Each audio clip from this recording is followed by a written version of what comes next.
அனைவருக்கும் இனியது ஒரு காலை வணக்கம். என் அன்பு நண்பர்களே, எல்லாரும் நலமா இருக்கிறீங்களா? நாம் தற்போது இருப்பது ஆயக்காரன்புலத்தில் உள்ள கிழக்கு தஞ்சையின் வேதை பெரியார்.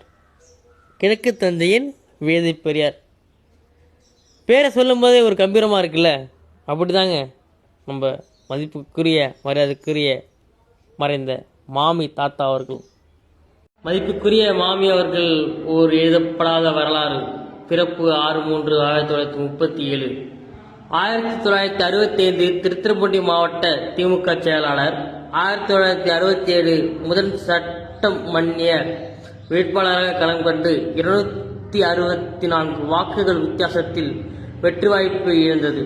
1970 நிலவள வங்கி அமைத்தல்.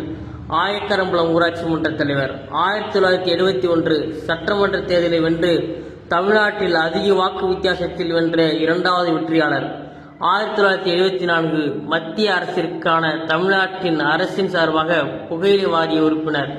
1975 மார்க்கெட்டிங் சொசைட்டி தலைவர். 1977 சட்டமன்ற உறுப்பினராக தேர்வு. 1980 சட்டமன்ற உறுப்பினராக வெற்றி வாய்ப்பு இழத்தல். 1981 தலைமை செயற்குழு உறுப்பினர். 1984 சட்டமன்ற உறுப்பினராக வெற்றி. 1994 திமுக கிழக்கு தஞ்சை மாவட்ட செயலாளர். 1998 கும்பகோணம் கூட்டுறவு வங்கி பெருந்தலைவர்.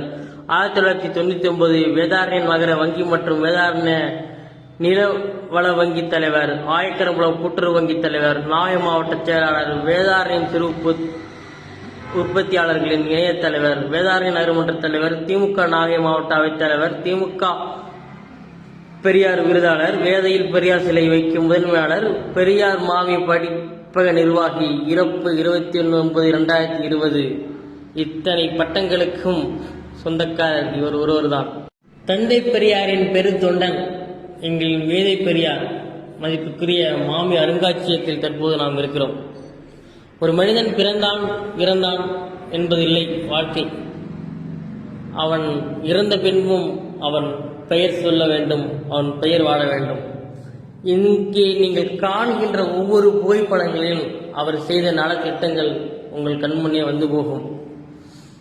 நமது வேதை மண்ணிற்கு அவர் செய்த நன்மைகள் ஏராளம். அவரால் வாழும் குடும்பங்களும் ஏராளம். அவர் நடத்தி வைத்த திருமணங்கள், நலத்திட்டங்கள் என கூறிக்கொண்டே போகலாம். தன் வாழ்வின் இறுதி நொடி வரை மக்களுக்காக வாழ்ந்து மக்களுக்காக இருந்தவர். மீனாட்சி சுந்தரம் அவர்களின் உடல் தற்போது ஆயக்காரம்பலத்தில் வள்ளுவர் சாலையில் ஓய்வெடுத்துக் கொண்டிருக்கிறது. உங்களுக்கும் நேரங்காலங்கள் கிடைக்குமாயின் நீங்களும் ஒரு முறை சென்று அவரின் அருங்காட்சியகத்தையும் நினைவிடத்தையும் பார்த்து வாருங்கள். நன்றி. கிராமத்துக்கு இருக்க நன்றி. வணக்கம். சிங்கி அரசு.